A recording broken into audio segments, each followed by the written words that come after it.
If you had a microscope and could look at a piece of a leaf, you would see thousands of tiny openings which branch out until the leaf has all of the materials it needs. What happens now?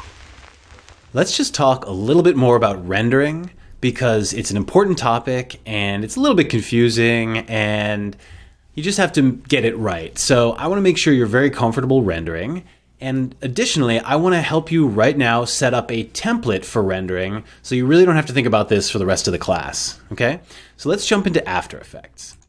Once you're done with your homework and it's perfectly animated and you love it, that means you're ready to render. So go on up here to the Composition, Add to Render Queue, or Control-Command-M. And as we talked about before, that will open up this little render queue in a tab next to your composition.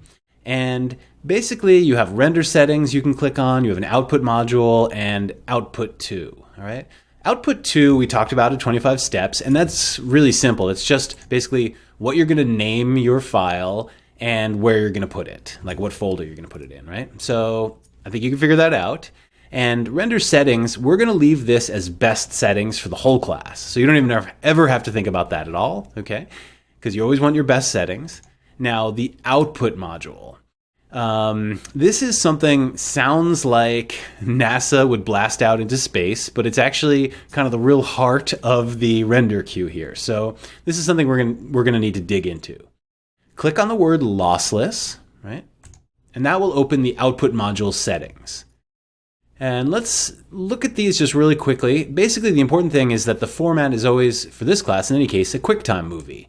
There are other options in here, but don't worry about them. You don't need to use them. And all these other default things are fine, okay? The one thing I want you to notice is that right here, under Format Options, it says Animation. And that's the same thing as lossless. It kind of goes by two different names in After Effects. I'm not really sure why, but it does. And animation means that there's no compression at all on the video. When it renders it, it's like each frame is going to be a perfect TIFF, essentially, of that frame, 30 frames a second. And that's going to make a really heavy file that might not play perfectly, depending on how long it is and if it's online or blah, blah, blah. So what we need to do is put some compression on this. So we need to click on Format Options, and that will open this QuickTime options, okay? And here there's a pull-down tab next to Video Codec. And hopefully if you're not that technical, you didn't just get like really scared and want to curl up into a ball like I did the first time I saw this. It's really not that confusing, and we're most of the way through. This is kind of the deepest part in the woods, I promise you.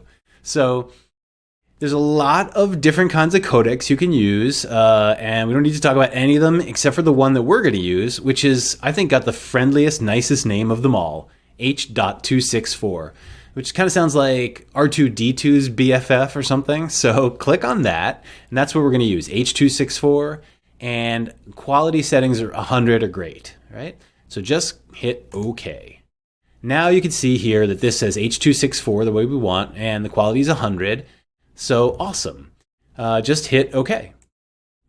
And now, essentially, we're done. We could render this right now, and it would put those settings on that we want, and all would be merry in the world. But let's take this one step further and set you up for this whole class, okay? So let's make a template now of this setting, this render setting, and have it be the default, okay? So under Output Module, or next to Output Module, there's this little pull-down tab. And in here, you can see that I've set up a ton of preset renders for myself that I use frequently. Or some of these come default with After Effects too. You're probably seeing some of these same ones, but not all of them, in what you're looking at, okay?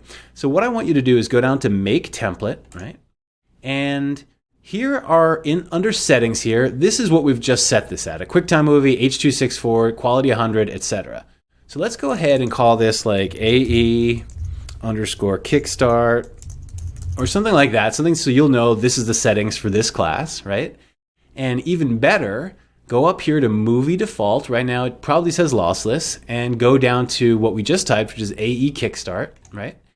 And with that all set up like that, hit OK. So now you see down here, you've got your AE Kickstart in your output module as your default.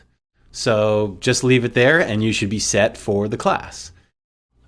Just to show you how that would work again, let's say if I delete this and I go back to project 1, and I control command M to move it into the render queue. See that? Right there, the default is AE Kickstart. So you're really all set up now.